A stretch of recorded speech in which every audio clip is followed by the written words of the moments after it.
Belle semaine d'information sur Métropole. Madame, monsieur, bonsoir. Bienvenue dans cette première édition de Métronos par la semaine. D'ores et déjà, excellente semaine d'information avec nous. À la une de ce lundi, les fortes précipitations qui se sont abattues sur plusieurs départements du pays ont provoqué des dégâts considérables. Une trentaine de communes ont été inondées et des personnes sont portées disparues, selon un rapport de la Protection civile, alors que des activités pluvieuses sont prévues jusqu'en milieu de semaine. De retour au pays après sa participation à l'Assemblée générale des Nations unies, le coordonnateur du CPT, Laurent Saint-Cyr, est revenu sur les rencontres bilatérales auxquelles il a pris part au sujet d'Haïti. Une conférence regroupant les missions diplomatiques afin de définir une stratégie commune pour concrétiser les promesses internationales est envisagée. Et puis à quelques heures de la rentrée scolaire 2025-2026, des acteurs du milieu éducatif haïtien tirent la sonnette d'alarme face à la situation préoccupante de certaines écoles dans plusieurs départements du pays. Entre leur positionnement des zones fragiles et des infrastructures abîmées, de nombreux écoliers se voient privés de leur droit à l'éducation.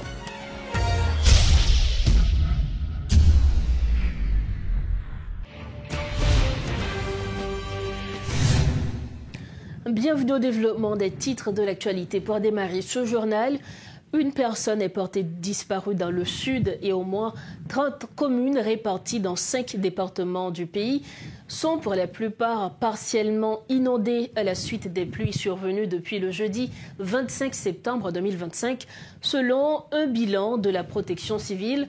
Les fortes précipitations associées à la 28e onde tropicale de la saison cyclonique 2025 ont provoqué des inondations dans les départements de l'Artibonite, des Nippes, du nord-est, du nord-ouest et du sud. Dans le plateau central, une vingtaine de maisons ont été inondées dans la localité de Samana, commune de Hinche, en raison de la crue de la rivière du même nom. Le directeur général de la Protection civile, Emmanuel Pierre, est avec nous via Zoom pour plus de détails à ce sujet. Monsieur Emmanuel Pierre, bonsoir. Merci d'être avec nous. Bonsoir Rose-Bernine, bonsoir à tous et à toutes. Un plaisir d'être encore à nouveau sur ce plateau. Alors, vous êtes le directeur général de la Protection civile et nous savons que les fortes précipitations associées à la 28e onde tropicale de la saison cyclonique 2025 ont provoqué des inondations dans plusieurs départements du pays. Selon la Protection civile, une personne tuée et au moins 30 communes inondées dans 5 départements. Monsieur Pierre, est-ce que vous pouvez partager avec nous un bilan actualisé des dégâts? Comme vous dites, ce week-end a été un petit peu très agité pour nous au niveau du système national de gestion des risques des désastres, avec surtout les pluies qui ont causé pas mal de dégâts dans certains départements du pays, notamment les départements du sud où il y a le plus Golo, avec presque 10 communes inondées. Je dirais que les 10 communes fortement inondées. Et le bilan s'alourdit de plus en plus, plusieurs milliers de maisons inondées, voire avec de gros dommages. On est encore dans le stade d'évaluation, première évaluation. Les DAB continuent, l'évaluation des dégâts et l'analyse des besoins se poursuit au niveau du département du Sud. Dans le département du Nord-Ouest, la commune de BDN a été fortement touchée également. Dans le département de la Grand'Anse, Anse-des-Naux a été aussi fortement touché hier après-midi. Anse-des-Naux a eu de grosses crues. Plusieurs rivières du pays, notamment, parce que toutes les rivières du département du Sud ont été en crue. En témoigne la rivière de Cavaillon, qui a eu, on a eu chaud à Cavaillon vraiment au cours du week-end. Les gens ont eu peur d'un véritable débordement de la rivière au niveau de la ville. Heureusement, la rivière a quand même causé des dégâts dans certaines localités, pas vraiment au niveau du centre-ville de Cavaillon. Les rapports les évaluations se poursuivent. On a eu déjà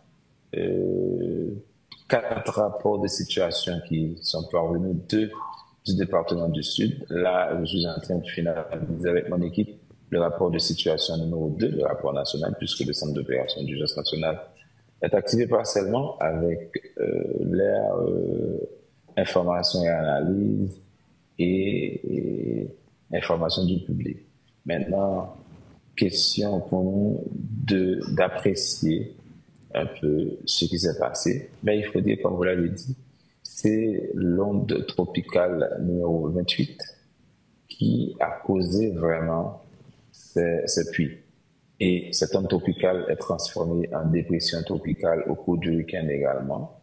Mais tout en s'éloignant d'Haïti, elle est devenue la dépression, la tempête tropicale numéro 9, Imelda qui poursuit sa route vers le sud des États-Unis. Plus de peur que de mal pour nous autres avec Imelda, parce que Imelda est devenue, je dirais, la 9e tempête tropicale avec les vents de catégorie 65 à 80 km/h. Mais Imelda ne nous concerne plus. C'est la bonne nouvelle à annoncer à la population. Imelda est en route vers d'autres zones, pas Haïti. Alors, vous avez dressé pour nous un état des lieux de la situation. Est-ce que, au niveau de la protection civile, vous avez entrepris des démarches pour aider, accompagner les familles qui sont victimes? Tout à fait. Bon, on a mis tout juste le plan de réponse en exécution, le plan de réponse aux urgences en exécution. Les institutions du pays, notamment les institutions qui sont en charge de différentes fonctions d'urgence et de secours, ont eu à se parler ce matin, notamment le ministère des Affaires sociales qui est responsable de l'aire assistance à la population. On a parlé avec FAES, le Fonds d'assistance économique et sociale, qui aussi fait partie du système. Nous sommes en train de voir comment transporter certains biens et matériels pour la réponse. Il faut dire qu'il y en a qui ont été déjà prépositionnés en région et depuis ce matin, des discussions ont été déjà entreprises avec les autorités départementales, communales pour voir comment planifier les discussions en fonction des rapports de situation qui parviennent dans un premier temps au niveau qui sont parvenus dans un premier temps au niveau départemental et dans un second temps au niveau national. Il faut le dire, le système national, comme vous le savez, c'est le système national de gestion des désastres est le système le plus décentralisé au niveau du pays. On a les représentants au niveau local, on a les représentants au niveau communal, les représentants au niveau départemental et le niveau central fait la coordination globale. C'est le travail de la DGPC qui assure la coordination globale des activités de GRD. Maintenant, pour ce qui est de la réponse rapide, comme je dis, tout est mis en place pour donner une réponse rapide aux populations sinistrées. Et du coup, avoir aussi, nous sommes en train de planifier comment mettre en œuvre des activités rapides de curage des canaux dans les principales villes sinistrées pour pouvoir vraiment atténuer ces risques d'inondation au niveau de ces villes. Alors, Monsieur Pierre, jusqu'à présent, le bilan, c'est encore une personne disparue. Et puis, mais en termes de perte de vie humaine, il n'y a pas encore des pertes en vie humaine signalées. Oui, on a signalé une personne disparue au niveau de Manif. Et on vient de me signaler aussi qu'il y a eu un corps sans vie au niveau de cette même commune. Ça fait peut-être, je dirais, 2 victimes. Jusqu'à ce qu'on ne trouve pas la personne disparue, on ne peut pas la considérer comme une personne décédée ou bien morte. Et jusqu'à présent, on dit une personne disparue au niveau de Manif et une personne décédée parce qu'on a retrouvé ce corps de cette dame, malheureusement, qui a tenté de traverser une rivière. C'est ça. Le bilan, l'objectif pour nous, c'est 0 mort. C'est pourquoi nous avons plutôt mis tout en branle pour alerter la population. Mais malheureusement, comme vous le savez, il y a des gens qui vraiment sont je ne dis pas des incrédules, mais qui n'écoutent pas vraiment, mais qui n'écoutent pas, et qui sont pressés des fois pour traverser, pour aller occuper de leurs activités. Mais malheureusement, on a eu quand même quelqu'un qui a perdu sa vie. Alors, Monsieur Manuel Pierre, comme dernière question, est-ce qu'on doit s'attendre prochainement, ou du moins très prochainement, ce week-end même, à une prochaine onde tropicale? Il faut dire que nous sommes au milieu alors nous sommes dans le pic de la saison cyclone 2025. Une saison qui a été annoncée intense. Et comme vous le savez, les systèmes naissent rapidement l'un après l'autre. On a eu Umberto qui poursuit son chemin aussi. Au moment où nous étions en train de monitorer Umberto, la 28e dépression onde tropicale Apine s'est transformée en tempête tropicale rapidement, tempête tropicale Imelda. Donc, on peut s'attendre à d'autres systèmes et qui vont être formés. Maintenant, comme je dis, c'est le pic de la saison cyclone. Il n'y a pas lieu de s'inquiéter, c'est vrai. Comme je dis, le pic de la saison en Haïti et le plus grand, ou du moins le plus dévastateur, les cyclones les plus dévastateurs qui ont frappé Haïti, l'ont frappé au cours du pic de la saison, entre septembre et novembre. Donc, il faut de toute façon se redoubler de vigilance, il faut de toute façon se renforcer, ce que nous sommes en train de faire, avoir une vigilance constante.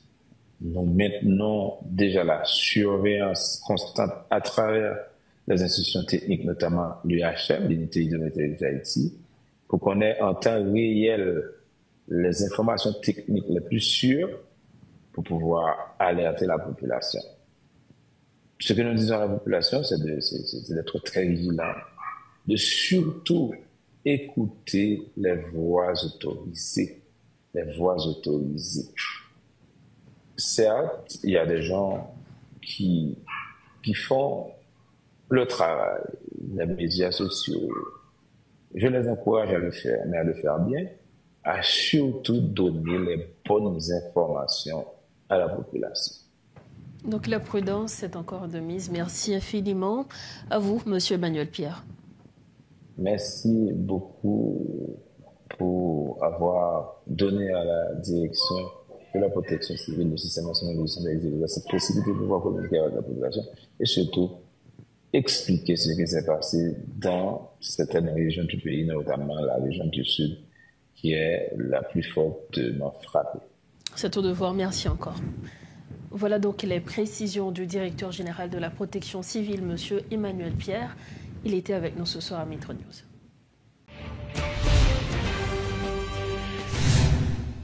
Merci de votre fidélité à Metro News. Toujours dans ce dossier, Silvera Guillaume, un ancien responsable de la protection civile, déplore le manque d'efforts déployés pour éviter que la ville d'Écailles subisse des dégâts à chaque pluie importante. Irresponsabilité, mauvaise gestion des déchets, surpopulation, manque de civisme de la population et des acteurs économiques. Autant de handicaps à l'origine, selon lui, des catastrophes qui se sont succédées aux CAI ces dernières décennies. Sans intervention, le point de non-retour sera atteint dans 5 à 10 ans, estime l'ancien responsable de la DPC pour le département du Sud, qui est invité ce lundi à la rubrique Le Point de Métropole. Oui, normalement, ville locale, c'est la ville la plus vulnérable sur le plan en matière d'inondation. Parce que normalement, il y a tout ensemble, il y a plusieurs facteurs qui expliquent l'inondation ville locale. Un facteur, c'est facteur chambre de construit. L'autre facteur, c'est facteur concernant construction, c'est facteur canal touché, c'est facteur également quantité assiette en forme, question plastique, que moun yo lage dans tout canal yo. Non seulement canal yo pas redimensionné, et yo lage en pile déchets plastiques, ça veut dire que tout l'eau monte en surface. Non seulement canal yo petit. Ensuite, construction anarchique qui fait sous canal yo, fait que à chaque fois, il y a 15 minutes la pluie qui tombe, ville inondée. Ça fait moi-même, chaque fois que les gens disent ville inondée, moi je dis pas une nouvelle. Parce que aussi longtemps que situation ça, et il y a un pile monde qui vit au Caille, qui a fait des déchets, qui a produit des déchets, il y a un canal qui non seulement qui vient trop petit par rapport à la quantité l'air qui est fait par rapport à la quantité de monde qui a vu dans les époque là, il y a une construction anarchique qui fait sous toute berge, sous tout canal, fait que nous ne sommes pas capables d'une ville qui est capable d'absorber de l'eau parce que il y a tout un ensemble de facteurs qui expliquent que la ville qui a inondé aussi longtemps que pas aucune décision, pas des grosses décisions qui prennent pour corriger tout ça, tout facteur, ça dérive, ça qui va vivre là aussi inondé. Autre grand point de l'actualité, après sa participation à la semaine de débat tenue à New York dans le cadre de la 80e Assemblée générale des Nations unies, le coordonnateur du CPT, Laurent Cessir, est revenu au pays hier dimanche. Lors d'un point de presse au salon diplomatique, il a précisé avoir engagé plusieurs discussions bilatérales prometteuses en marge de l'Assemblée générale. Selon lui, plusieurs partenaires ont manifesté leur volonté d'accompagner Haïti. Le CPT et le Premier ministre mettront tout en œuvre pour éliminer les groupes criminels qui menacent la population, a-t-il affirmé, soulignant toutefois que la mise en œuvre de solutions requiert des efforts constants, à la fois sur le plan diplomatique et concernant la gouvernance locale. Le coordonnateur du CPT a également annoncé la tenue prochaine d'une conférence regroupant les missions diplomatiques afin de définir une stratégie commune pour concrétiser les promesses internationales. Écoutons les propos du coordonnateur du CPT, Laurent Cessir. Moi profiter pour demander protection. Moi t'ai déplacé nous pour participer dans le plus gros forum qui réunit chef l'État et chef gouvernement dans le monde là. C'est normal pour me venir dire nous qui ça me dit, qui ça qui t'est tombé, qui ça qui prochaine étape yo. J'aimerais me dire, monsieur un serviteur, m'a dit nous pour moi collègue moi yo dans plus haut niveau l'État. Il était important en pile pour mobiliser ou bien remobiliser tout partenaire international yo sous question haïtien et rappeler yo nécessité pour yo camper bon côté Haïti pour résoudre gros crise sécurité n'a fait face à client. Crise ça qui lui-même débouché sur une plus grave crise humanitaire dans la région. L'homme te dit dans discours nan, premier bagay peuple haïtien mandé c'est sécurité. Sécurité pour peuple là car aller yon souffle. Pour ti moun yo ka à l'école sans qu'elle sauter. Pour jeunes femmes et jeunes garçons ka réaliser rêve yo. Pour tout moun ka construit yo la vie meilleure, la caillou par boycite. Pour chaque haïtien ka choisi propre dirigeant yo dans bon genre élection que nous prend engagement pour nous réaliser dans pays ya. Sécurité c'est poteau mi-temps pour tout chantier transition ça. Sans sécurité, tout ça n'a fait là, c'est laver main si à terre. Nous t'ai constaté pendant toute réunion yo, communauté internationale là, t'es paraît préoccupée par rapport à grave crise qui a bouleversé pays ya. Et ben nous garantit yo paré pour poter coller. Nous demandons support et nous souhaitons joindre tout support yo en urgence parce que Haïti pas qu'attendre. Plus temps passé, c'est plus situation risquée aggravée. L'Institut national pour la défense des droits économiques, sociaux et culturels tire la sonnette d'alarme sur la situation préoccupante de certaines écoles dans les départements de l'Ouest et du Sud-Est à l'approche de la rentrée des classes. Dans un rapport rendu public lundi, la structure dresse un tableau macabre d'une demi-douzaine d'écoles publiques à Bénin, dans le Sud-Est, marquées par des infrastructures délabrées qui compromettent le bon déroulement des activités scolaires dans la région. L'Institut plaide entre autres pour le respect du droit à l'éducation des écoliers haïtiens. Un compte-rendu de Garbijan. Si la rentrée des classes semble irréversible à quelques jours de la date officielle, les craintes persistent quant aux difficultés rencontrées par les parents d'élèves ainsi que par certaines écoles qui peinent à se préparer à accueillir les enfants en raison de leurs conditions précaires. L'Institut national pour la défense des droits économiques, sociaux et culturels, INDESC, dirigé par Maître Fredo Jean-Charles, mène un plaidoyer sur le sujet. Nous sommes accompagnés de plusieurs directeurs d'école. Nous visitons, nous parlons avec eux en quelque sorte, et nous ouais situation série de l'école, surtout avec phénomène insécurité, côté que grand pile l'école qui incendiée, en pile l'école qui yo vandalisé, yo prend presque tout matériel en dedans. Et surtout dans ville provinciale, côté que bon paquet l'école qui abandonné. Côté que l'État haïtien pas fait rien justement pour accompagner l'école ça yo, directeur l'école ça yo qui permettre justement on série de petits monde qui a chance pour aller à l'école, genre que constitution dans article 32 et suivant, notamment article 32.2 à 32.3 justement prévoit ça. L'homme de loi et défenseur des droits humains dresse par exemple un tableau inquiétant dans le sud-est, principalement à Bénin, où une demi-douzaine d'écoles publiques manquent de tout. Selon un rapport de l'INDESC, le constat est alarmant. Des toitures fortement endommagées, des portes en tôle inadaptées, une insuffisance criante de bancs et de bureaux, autant de carences qui caractérisent la majorité des établissements scolaires dans au moins 3 sections communales de Bénin. Parce que l'école, ça, non seulement dans une situation difficile, mais il risque de fermer porte chaud. Et ça qui te ferme porte chaud déjà par rapport à la difficulté, ça, il risque de continuer à fermer porte chaud pendant que l'État haïtien dit que l'école a ouvert première semaine et mois d'octobre. Ça, c'est photo, on sait de l'école après constat que nous faisons. On sait de l'école au plein 21e siècle. On sait de l'école. Ça, c'est photo plusieurs écoles. Ça, c'est un rapport d'enquête que nous avons fait sous situation de l'école dans la commune Bénin, dans Port-au-Prince dans l'Ouest, et on paquet l'autre ville province. Donc, dans la commune Bénin, nous avons une série de l'école nationale. Situation, nous avons qualifié de lamentable, de pitoyable et même révoltante. Face à ce constat, Maître Fredo Jean-Charles dénonce une violation flagrante des droits des jeunes citoyens haïtiens. Selon lui, la rentrée des classes sera compromise dans plusieurs régions du pays. Il alerte les autorités éducatives ainsi que les responsables du Fonds national de l'éducation, un fonds censé subventionner et financer la réhabilitation des écoles, mais qui, selon lui, fait l'objet, trop souvent, de détournements.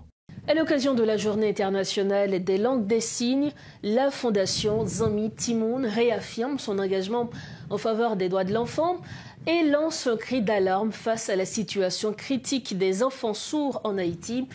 Ils sont victimes d'une double discrimination, celle liée à leur handicap et celle liée à leur statut d'enfant vulnérable. Le thème de cette année, pas de droits de l'homme sans droit en langue des signes, trouve un écho particulièrement puissant en Haïti, où la communauté sourde se bat pour la reconnaissance de sa langue et de sa culture. Pour les enfants sourds, l'accès aux services de base, à l'éducation et à une protection sociale équitable relève encore d'un véritable défi en Haïti. Autre information, les exportations dominicaines vers Haïti ont totalisé 775 millions de dollars entre janvier et août 2025, 631 millions de dollars pour les expéditions nationales, 184 millions pour les expéditions via les zones franches, 30 millions pour les expéditions temporaires et 30,7 millions pour les réexportations.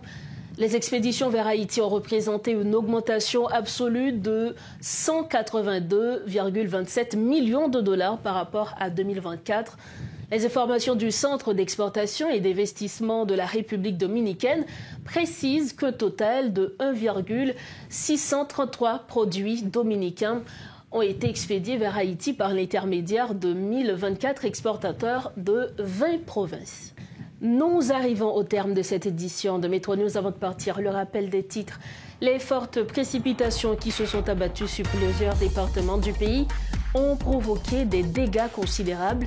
Une trentaine de communes ont été inondées et des personnes portées disparues, selon un rapport de la protection civile, alors que des activités pluvieuses sont prévues jusqu'en milieu de semaine. De retour au pays après sa participation à l'Assemblée générale des Nations unies, le coordonnateur du CPT, Laurent Saint-Cyr, est revenu sur les rencontres bilatérales auxquelles il a pris part au sujet d'Haïti. Une conférence regroupant les missions diplomatiques afin de définir une stratégie commune pour concrétiser les promesses internationales est envisagée. Et puis à quelques heures de la rentrée scolaire 2025-2026, des acteurs du milieu éducatif haïtien tirent la sonnette d'alarme face à la situation préoccupante de certaines écoles dans plusieurs départements du pays. Entre leur positionnement dans des zones fragiles et des infrastructures abîmées, de nombreux écoliers se voient privés de leur droit à l'éducation. Voilà ce qui referme cette édition de Métro News. Merci infiniment de votre attention et surtout de votre confiance. On se retrouve bientôt. Entre-temps, restez branchés Métropole et prenez soin de vous. Bonsoir.